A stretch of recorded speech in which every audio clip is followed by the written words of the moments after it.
Okay, so we are right at the top of the hour, so we'll go ahead and get things started. I want to again thank everyone for hopping on. We're going to start with our part one of our two-part series regarding total vegetation control, but we're going to spend this first learning lounge focus more on sensitive sites. Just to start with a few housekeeping items, you all are muted and videos are off, so we will not have to worry about. But throughout the presentation, if you do have questions, please put those questions in the Q&A function. We cannot see any comments through the comment function, so please put all questions into the Q&A function. We will have a facilitator for that, and then we will answer those questions towards the end. So without further ado, we're going to get things kicked off. So I'd like to introduce myself. My name is Katie Koenig. I am the Corteva Pasture Land Management Specialist. Tanner, would you advance the slide? It's not going. I am the Corteva Pasture Land Management Specialist covering territory number 7. So my duties include range pasture, as well as your integrated vegetation management practices that you may think of in industrial right-of-way. And so I cover Western Kansas, Western Nebraska, and the entire state of Colorado. With us today, I will turn it over to Dave Mejia to introduce himself and Tanner Smith. Good morning, everyone. My name is David Mejia. I live just outside of Billings, Montana, in a little town called Joliet. I'm actually new to the Corteva team, so I'm very excited to be joining you guys as your pasture, range, and land management specialists for the states of Montana and Wyoming. A little background about me, in case you guys aren't too familiar. I'm experienced in wildlife management and animal health, so I'm super excited to be joining the team. And I'm going to pass it over to my colleague, Tanner. Hey folks, welcome to the call today. Appreciate you taking time out of your busy schedule to come and hopefully get some good learnings from this really great team. So I'm Tanner Smith. I'm currently dealing with my identity crisis split between the Great Lakes area and the Intermountain West. Really excited to be talking about bare ground solutions. This is something our team's been working on, getting some good field results lately, and we're excited to kind of show you what we think are some good options for sensitive bare ground. Thanks, guys. And so I always like to show this map because we're 3 people that are very small into a very large group. And so we really like to use that cross utilization. Also on the call is Jerome Otto. So if you guys all haven't had the privilege to meet him yet, if you have met him, you know how great he is. And he is our marketing development specialist. And so he covers the entire Western District. And so he will be our facilitator for the Q&A and questions. But the reason I bring that up is because really just to kick off, when we think of our sensitive sites, when it comes to total vegetation control, heavy, hard bare ground, those are where a lot of different manufacturers play in that space because there's not a lot of factors that are outside of our control. When we think about sensitive sites, it's really getting more into really have to select the correct herbicides for those use sites. And so that's where we really utilize this entire team, Western District team, to cross-reference herbicides that may be already used and established in the state of California that we can cross-utilize now into Kansas, Wyoming, Montana, the Dakotas. We can extend that across different territories. And so that's really what we're going to talk about today is really products that we may not be familiar with in the Midwest, but products that have been used and proven in other areas that are used in sensitive site bare ground applications. So for today, our discussion is going to involve really starting out with just best management practices. So identifying a sensitive site and really just honing in on what makes a sensitive TVC site. We're going to talk through because of the off-target movement potential and why that is crucial in understanding what is a sensitive site. And then I'm going to turn it over to Tanner, and he's going to walk through your herbicide options, showing those products in action, and then we'll wrap up with questions. So again, feel free to put your questions in the Q&A function as we go, as they come to mind, but we will address them at the end. So as we think through some of the sensitive sites, let's There we go. So this is actually a picture that we used from Rick Miller, who is one of our California land management reps. But you'll see here is the Fresno irrigation district. And so what they've been doing here is applying on the right of way, the tops and the outer banks of the right of ways of the irrigation districts. So the site itself, as you can see, is the right of way to look and manage the irrigation districts, but you can see between all of that, you have the water that flows through, and then as well as sensitive crops in that area. So while we're managing the right of way, there's still many things going on around this site. And so in this instance, we would be considering this a sensitive site.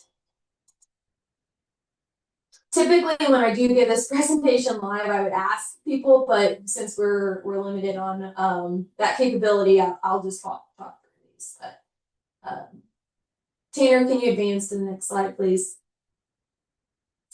So in this one actually comes out of Kansas, and so first top of mind, this might actually be thought of as more of a hard bare ground site, but you will notice. And we're going to go over in a minute why this still should be considered possibly a sensitive site. So you'll see around the edge, there is grain sorghum coming up around it. And so where this application and on these tank batteries, where the application is being made is surrounding the tank batteries and in the berm. But you can see there is a crop being grown around the outer edge of the site itself. This site, another site in Kansas. So again, you'll see the actual use site that's being applied that we are doing the bare ground application on is the substation itself.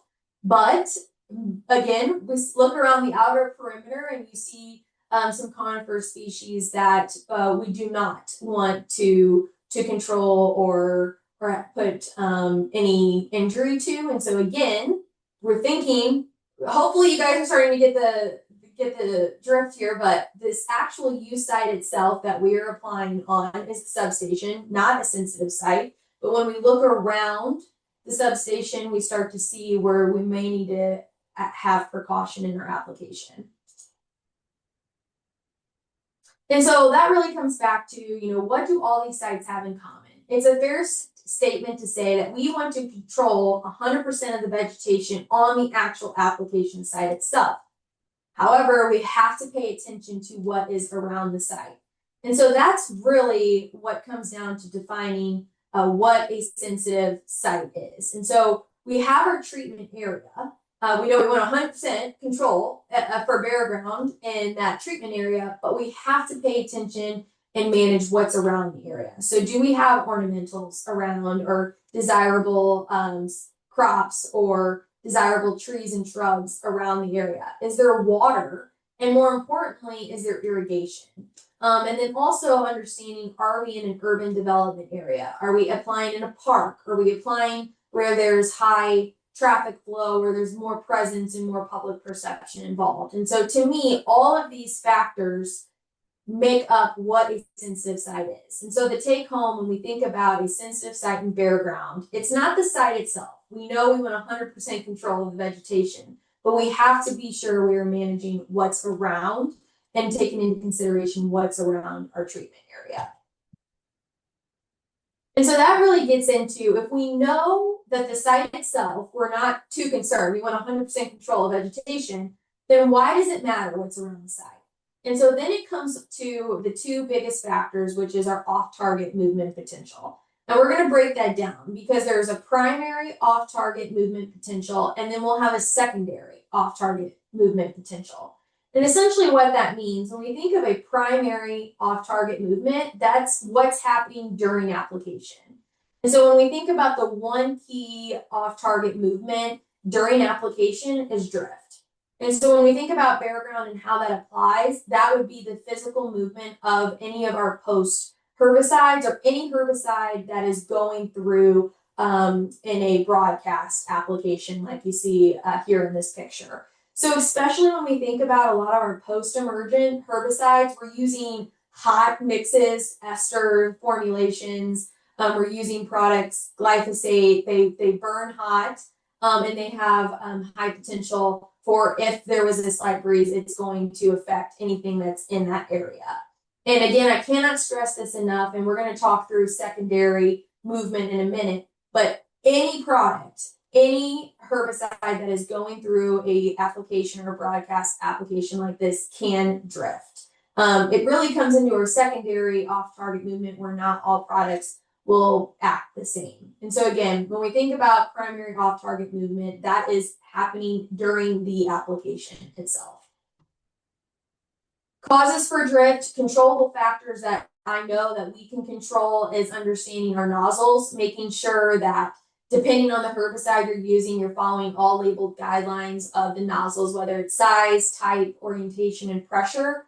How your application type, whether you are doing a handgun treatment or if you're doing a boomless, or a spot treatment. We obviously do not see as much aerial TBC, but now with the utilization of drones, that may be something that may play into factor.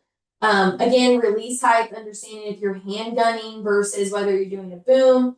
And then also knowing that we are calibrating at the beginning of each season, at the middle of each season. We should not be calibrating once and assuming that that's going to last us throughout the entire season. Other things that we can control is our spray characteristics. So depending on the formulations of our herbicides, what additives we're adding, and then also understanding our droplet size. So all of that plays into equipment and application, but making sure that we're not just doing it one and done for the season, and understanding that all of these play a factor into whether or not a product could drift or be less likely to drift.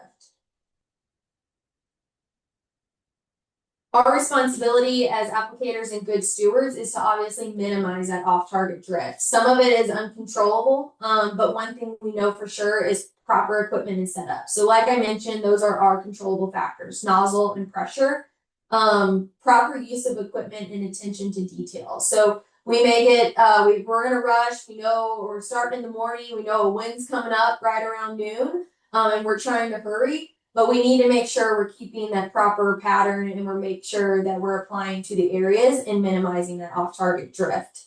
And then again, something we cannot control is Mother Nature. But again, like I just mentioned, if you know a wind is coming up, the biggest factor that affects off-target movement, primary off-target movement, such as drift, is the weather condition at the time of application. And so knowing that if there is a breeze coming up, we need to shut off and not just keep going, or monitor if there is a breeze that is still on our labeled use or on the label as far as okay to still spray, to know where in the vicinity could there be a potential damage if there was off-target drift.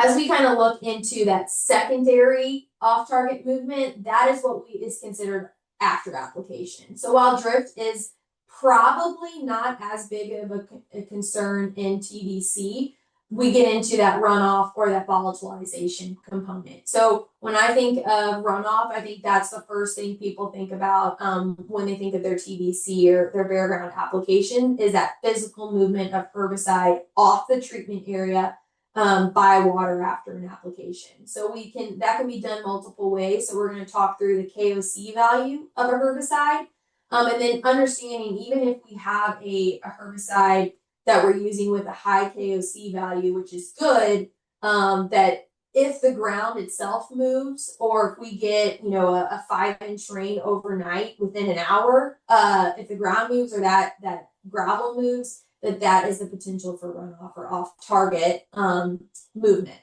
And then, like I mentioned, any herbicide that's going through it being put into water and going through a broadcast application can drift, but not all of them will volatilize. And so when it comes to volatilization, we are at the highest risk when it comes to TBC. If you're talking through broadcast applications in grass release situations, the number one thing we talk about to reduce volatilization is not making contact with hard surfaces. You want to get it on vegetation. And so that goes against everything we think about when we think of total vegetation control and bare ground. We are applying to the gravel, we are applying to concrete, we are applying to those cracks and crevices. And so we are at the highest risk of volatilization. And we think of that when we think of those burn down products in those TBC applications. So I mentioned KOC values, and so I'm not a scientist. I'm not going to go into a ton of detail on this, but these are the high bullet points. So when we think of runoff, again, those can be done by the actual movement of the soil, or there is physical and chemical property makeups of a herbicide that could be good indicators if there is a herbicide with a higher potential for runoff. So when we think of those physical and chemical properties, you look at solubility in water plus the absorptive potential, and that's what equals our KOC value. So products with a high water solubility have low absorption capacities and are more mobile. Again, absorption, you think of the attachment to the soil, lower there, the worse we are off. But if you have products that have strong absorption into soil and will stay on treated site better, that's what we want. We want that higher KOC value. But understanding that even a product with low or with high KOC value and high absorptive potential, they still can be moved if you have a gully washer come through and move your soil or move the actual contents of the dirt you're spraying. And so gets back into our understanding, then what's our responsibility? So we can't control if a gully washer comes through. We have a 5-inch rain within an hour after we've just done an application, or even a few weeks after we've done an application. So like I mentioned on this tank battery site, again, they're spraying, going heavy bare ground. They're not too concerned when they're doing this application. It's either late fall or early spring. So we don't have to worry about that grain sorghum even being planted yet. So as far as if they had a glyphosate in the tank, that's not really going to be a concern. Where the concern here would be is that secondary runoff of, on the outer berm, what if we had a 5-inch rain come through and that came off? So one thing that they have here that you can't necessarily see in the picture is a vegetation management, a vegetative buffer. So between the actual tank batteries and even off the gravel, there is actually another vegetative buffer around this site. So that just adds extra protection of, hey, I can go in with a heavy TBC application, because if that vegetative buffer wasn't there, maybe we need to be thinking this as a sensitive site.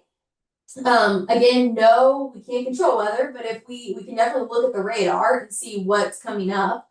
No current and future weather conditions, especially right after an application. And even knowing in the application timing to reduce that volatilization. And then again, going back to herbicide selection, there are products that have a lower KOC value. Again, lower the KOC value, not good. We want higher KOC value so it stays attached in the soil and doesn't move. And so this is a picture showing an example of a product that's widely used within our market that they did here. Again, you would not think of this as a sensitive site. They went and did their site one, or right off the roadway, they're doing their TBC application, and you can see where that movement came and leached down into the grass. And so it looks ugly, and this right here is a prime example of how this will adjust public perception, because I'm sure they're going to get calls of, why is the grass dead? Why does it look like this? And so it adds to the already stress sometimes we get from understanding public perception. And so with that, understanding all of these factors, hopefully that drives home the value of, when we think of sensitive sites in TBC, it's not the actual site itself, it's everything that's surrounding the site that we have to take into consideration. And even in that tank battery example, they may not think of that as a sensitive site, but if that vegetation management buffer, or if that vegetative buffer was not there, it would need to be considered a sensitive site if there were to happen to be runoff. So with that, I am going to turn it now over to Tanner, and he's going to run through some of the options that we have today that could be used in those sensitive sites.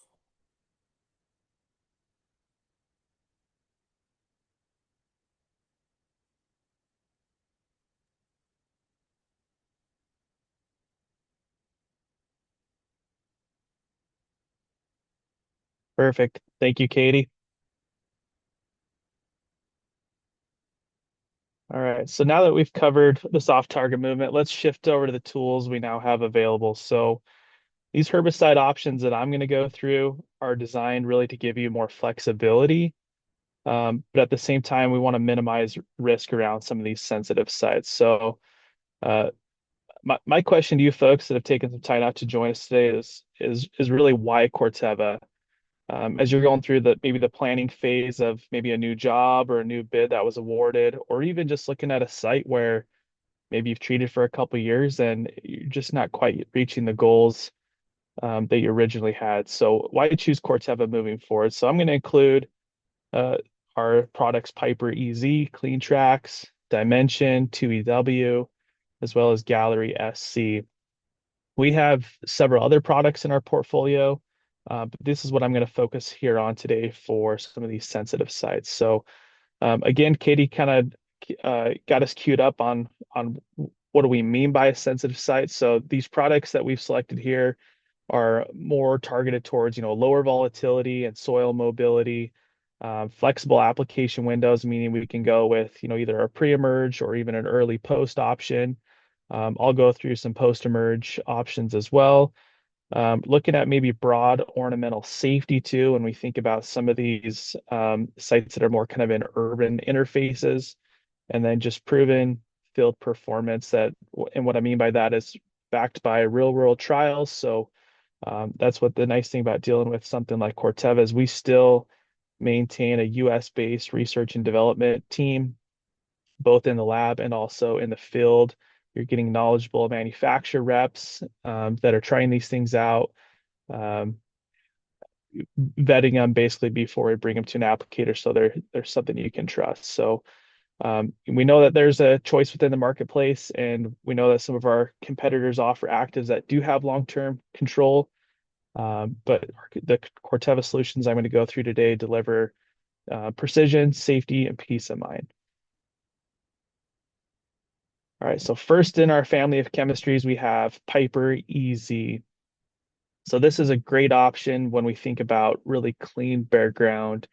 Piper EZ combines two powerful modes of action. So the first is flumioxazin, and the second being pyroxasulfone.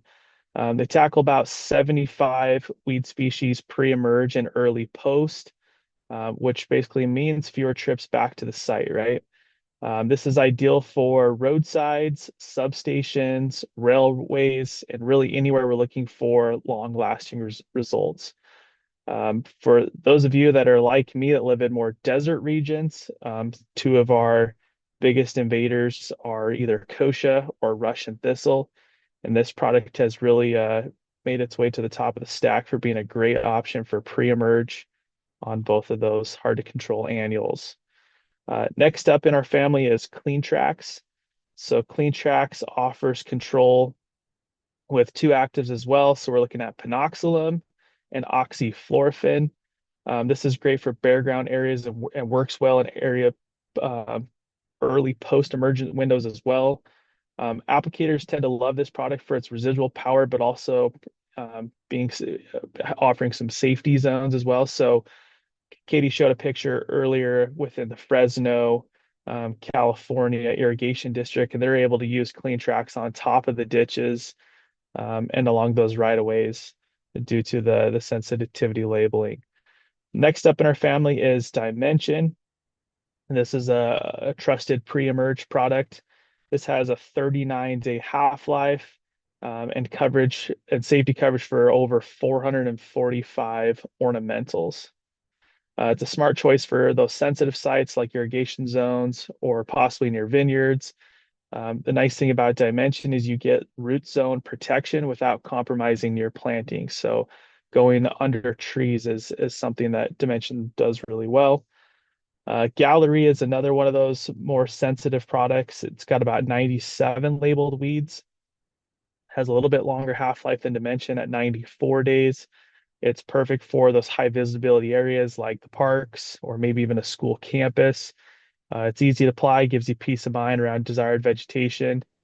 And note that Gallery is safe on over 700 ornamental species. As far as some other common actives used in industry, that aren't part of Corteva. Let's just talk about a few of those for a minute that are commonly used for residual actives. So products like or actives like indaziflam, prodiamine, mazipic, and mazipir, and also diuron. These are widely available and have their place in vegetation management, especially when targeting tough perennials or planning long-term control. However, something to consider is when working around sensitive sites, these actives come with some important considerations. So first off, indaziflam offers really good long residual control, but its persistence in soil can sometimes raise concerns near ornamentals or desirable vegetation. Maybe it's not ideal for areas where flexible rotation or planting may be needed. Prodiamine is another popular one I see used by a lot of folks. It lacks a little bit for post-emerge activity, can be a little bit slow and to activate in maybe those cooler soil areas, which means that timing is even more critical. And missing those windows usually leads to those weed escapes. Mazipic and Mazipir, both effective on broadleaf and grassy weeds, but they're highly mobile, as Katie talked about, those KOC values, both in soil and water. That mobility increases the risk of any of these off-target movements, especially in areas with irrigation or slopes.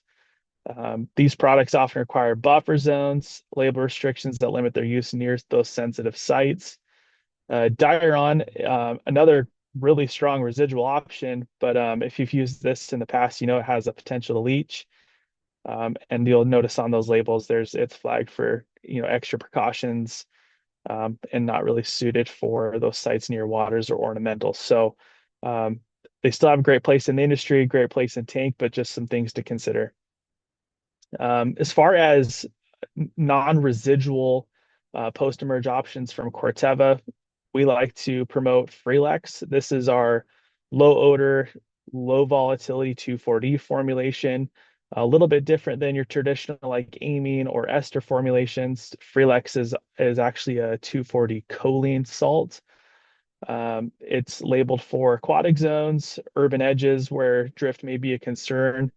Applicators really appreciate this one for the peace of mind. In fact, I have a number of folks kind of refer to this product as the sneaky herbicide, where if someone doesn't see you spraying it, there's usually not that trace of odor that gives away 2,4-D. So great option for, again, post-emerge control. Vista XRT is another chemical part of our family here. So this one is a high concentrate formulation. This works really good for knocking down that post-emerge kochia or even Russian thistle and many other hard to control annuals that may be ALS resistant. It's a favorite for industrial sites and tank farms. It's got great labeling for a lot of those use areas. And again, this is great for post-emerge control. As far as some other post-emerge that we see in the industry, let's talk through those for just a little bit. So Kixor, also found in the brand Sharpen or dicamba, glyphosate, 2,4-D esters. We can pile amines in there as well. Glufosinate. These can be pretty familiar names in the industry.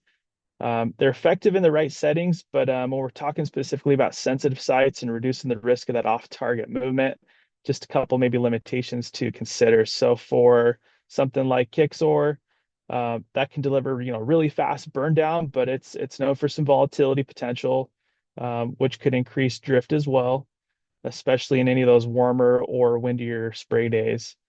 Dicamba, another good killer. If you've been doing this job long enough, you've definitely had this in your tank, and you recognize it's got some potential for picking up and moving off, especially in those low humidity, high temperature and windy days.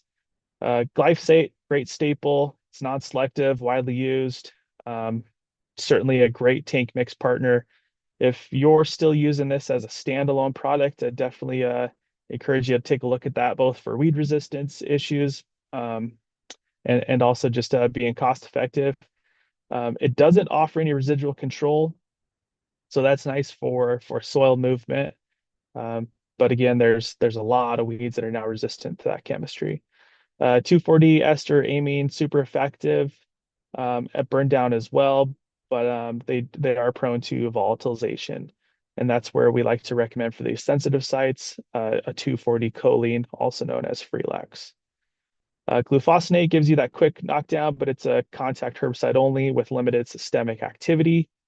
It doesn't offer that long-term control needed for many bare ground programs. All right, so looking at this site here, there's a lot going on. So if I'm looking kind of left to right, if I'm planning to do some work for some sensitive sites, using some of these products that we just went through, notice I got some crops maybe adjacent to where I'm spraying, possibly some ornamentals. And as I move towards the right on this graphic, there may be even a water channel such as an irrigation ditch, a creek, canal, or river, or even something like a lake. And so as I'm planning to do the work, these are some of the things I need to consider when designing my sensitive site applications. So first off, in this sensitive site area, so let's think about this as possibly like a zone 2 area.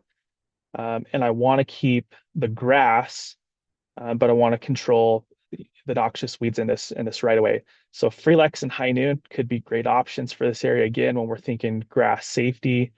Why I like to choose Freelex or High Noon along this area that's adjacent to crops is both are a non-volatile formulation.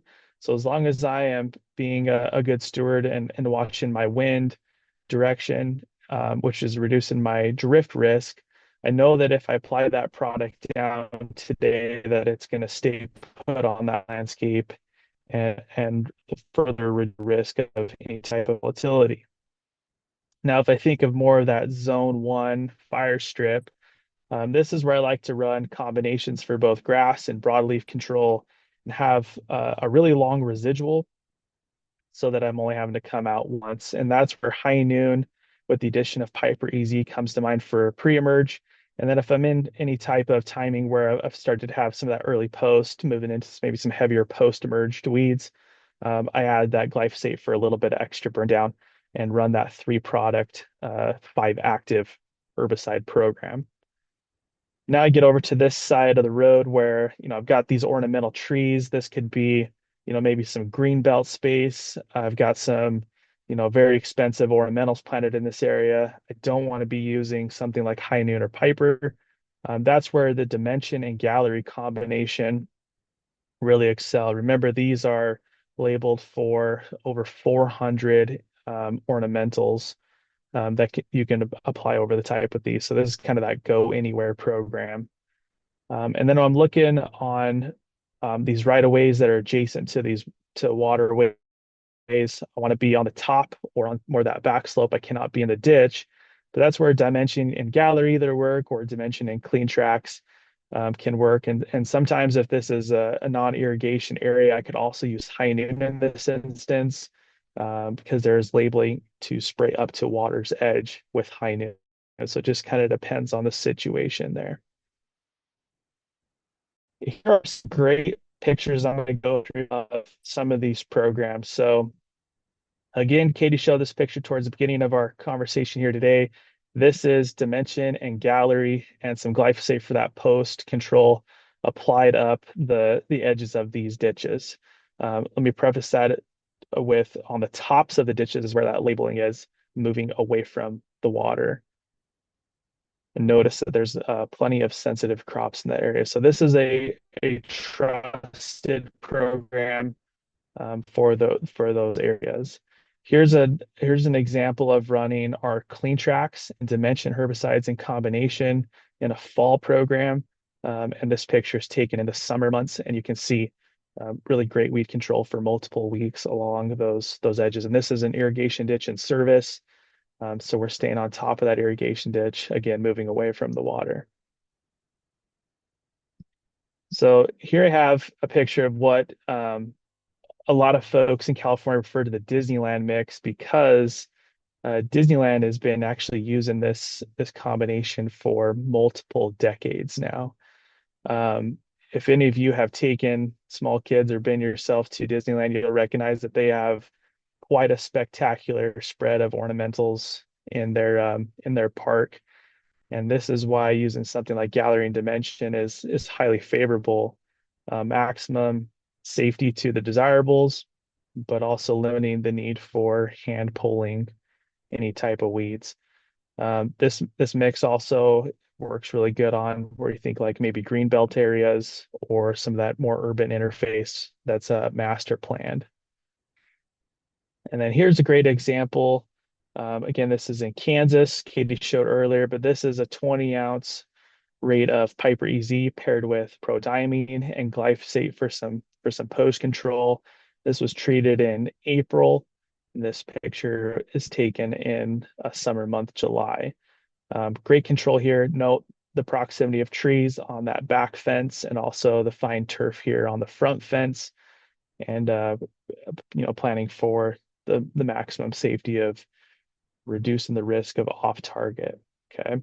So when planning work sites, whether it's a new job or it's one that you're struggling with, there's definitely many things to consider, many things that applicators must weigh um, beyond just performance. So they need to consider the site surroundings, which is that risk of off-target movement, maybe some of those budget constraints.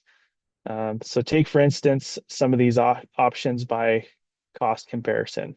Okay. Um,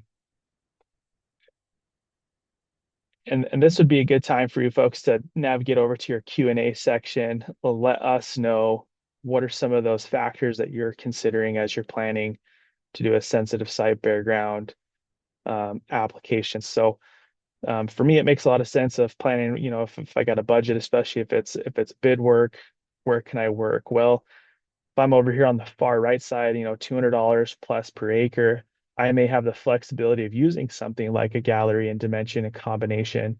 But if I don't necessarily need the maximum tolerance for some things like ornamentals, maybe I could relax that chemistry back to something more in the $120 to $150 per acre. And then I'm looking at more like a dimension and clean tracks, which I showed earlier, great for these irrigation, vineyard and orchard scenarios, interfaces. And then if I don't need so much of that specialty labeling for the near water or the ornamentals, I can remove my budget back down to kind of that $100 per acre, go with even a combination like Piper Z and Dimension.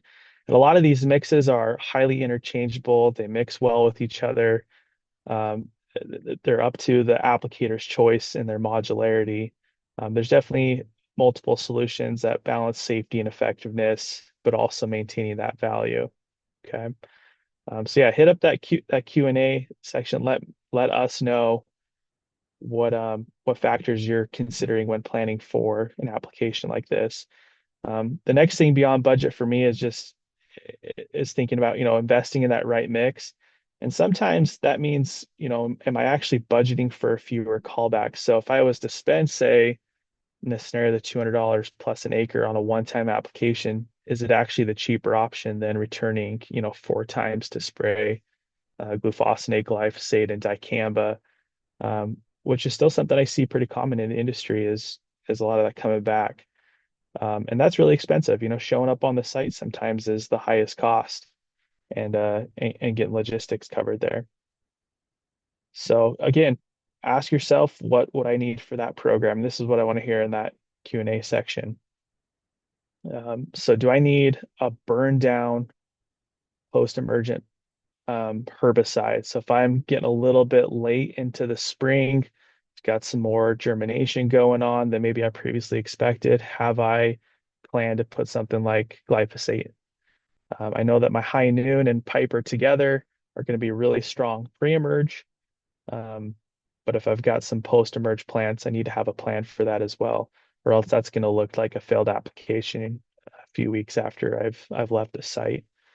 And then am I budgeting to come back? So if I'm making a selection on maybe some cheaper modes of action or products in my tank, is that going to be the cheapest option considering I'm going to have to respray? So just some things to consider. All right. Katie, I'm having a hard time seeing the results from the QA. Do you mind, or Jerome, do you mind? Absolutely, Tanner. And I'll throw these questions out and you and Katie can tag team them. First one, you mentioned that some of these herbicides are heavily used in California. Are they labeled outside the state of California?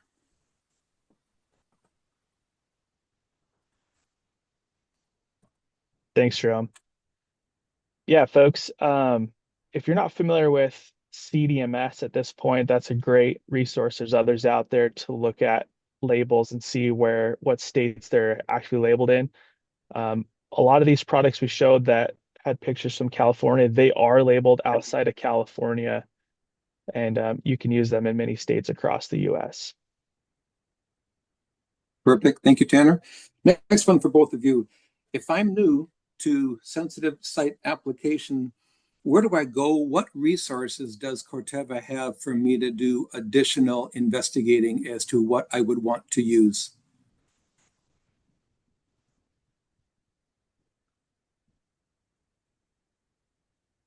Katie, do you want to tackle that one? Yeah.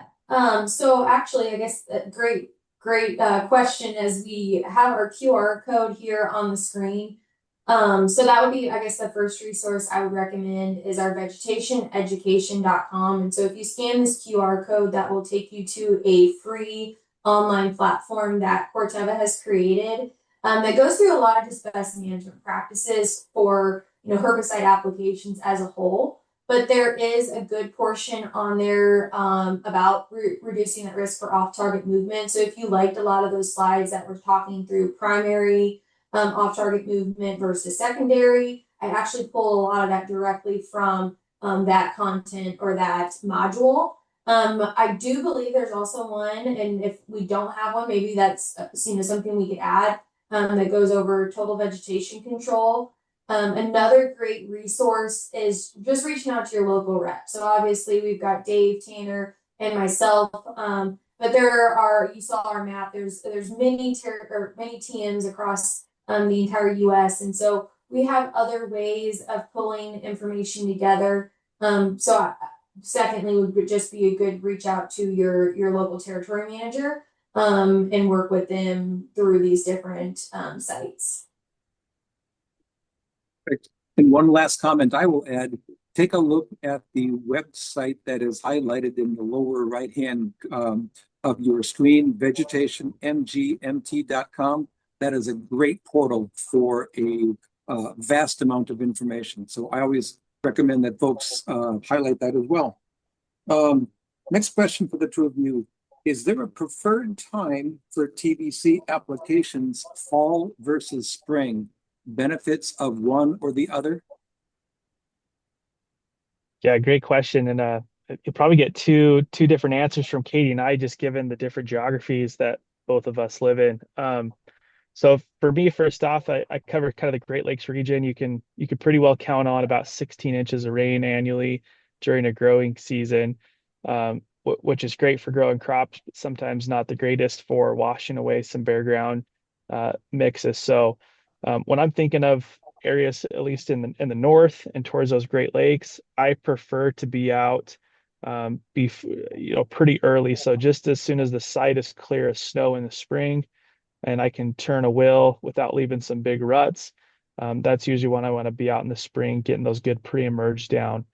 If you're an applicator and you're trying to do a lot of work through, a lot of season, then you just need to plan as you get later in the year to be more prepared for some of those post-emerge programs.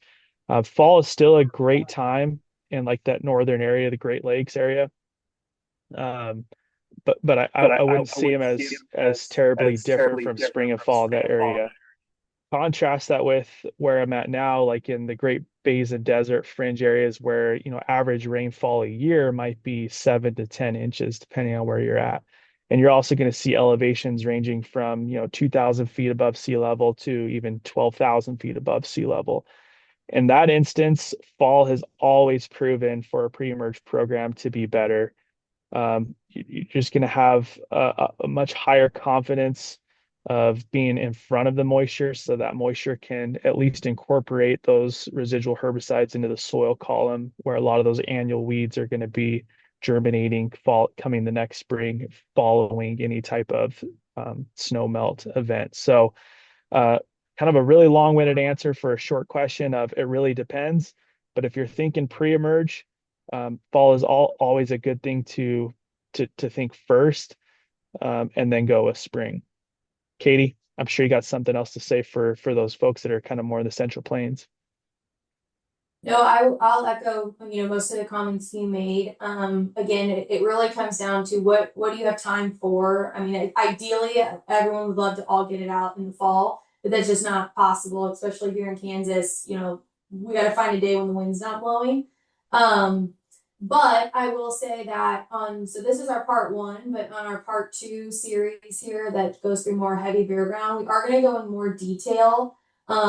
We've talked about, especially Kansas West, one of the biggest problems we face in breaks is kochia, and really focusing on understanding the difference between germination and emergence, and how early and what soil temps we can already see kochia germinating and then actually seeing it emerging. So we are going to spend more detailed time on that on our next learning lounge here coming up the end of August. So highly recommend, we'll have more invites going out for that if you haven't already RSVP'd or saved the date for that. But we are going to spend a lot more time going through and why it's so important and addressing those concerns in a little bit more detail.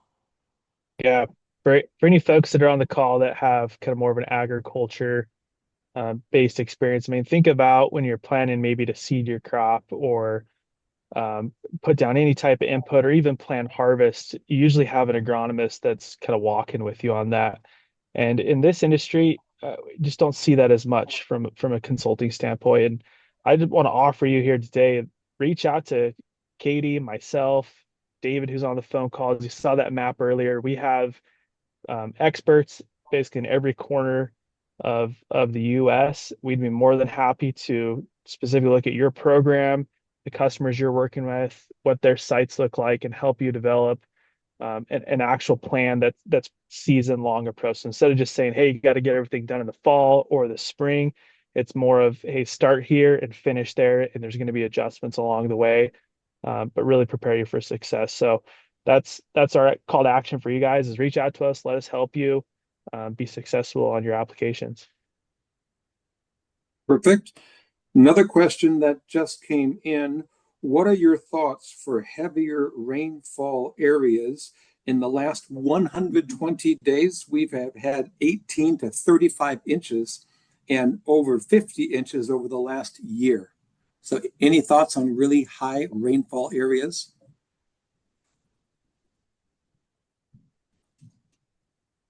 Yeah, I can cover that. So, you're bringing me back to last June in Minnesota and watching, 16 to 19 inches rain come down in 24 hours. Not very fun.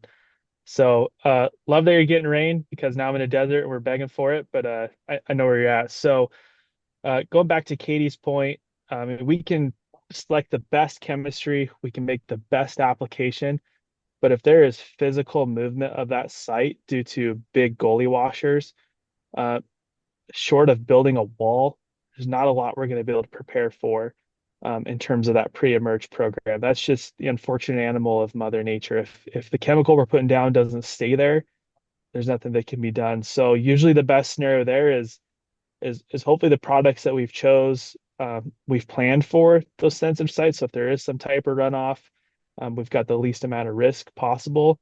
But as far as weeds breaking on that site because the product has washed away in that 35 50-inch rain event that you guys have been experiencing, coming back with something like a Vista or a Freelex or even High Noon in some cases as a recovery plan. Yeah, and the comment I will make is, again, I'm originally from Missouri, so I'm used to green grass, trees, rain, all the things. And as I moved out west, we lack those.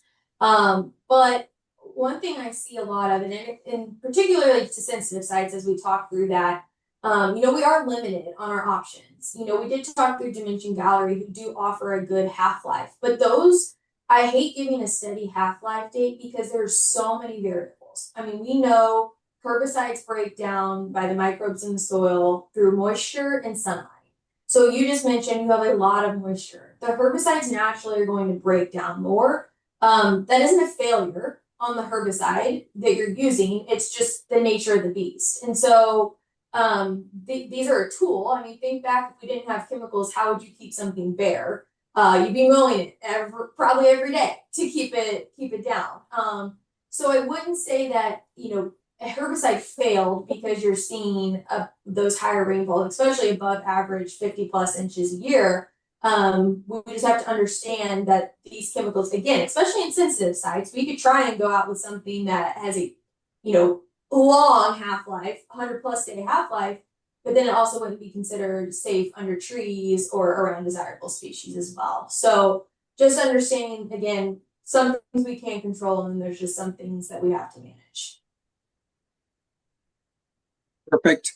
Actually got two questions asking the same thing. Do we have to wait for ground temperatures to hit 50 degrees before making the application? So I can somewhat touch on that. I've been very blessed to have a great mentor in this bare ground space, who is based out of here in Kansas. He always jokes he's had the longest running applicator's license in the state of Kansas, but he's been spraying bare ground his entire life. And so in this area, as soon as ground temps get to freezing in the fall or winter, again, we've had winters where we're still at 70 degrees day temps out at Christmas. He will keep rolling until ground temps get to freezing, and then he will start back up once the ground temps get above freezing. And so, again, next learning lounge, we're actually going to show you that when ground temps got to 40 degrees, we already saw kochia emerging, coming out of the soil, and those were based out of those trials came from University of Nebraska out of North Platte. So not a very high rainfall area, and we were already seeing kochia buttons coming out of the soil when soil temps were at 40 degrees. So to answer that, no, I don't think you need to wait until 50, but the rule of thumb that they've used in this area is to get a ground temps above freezing.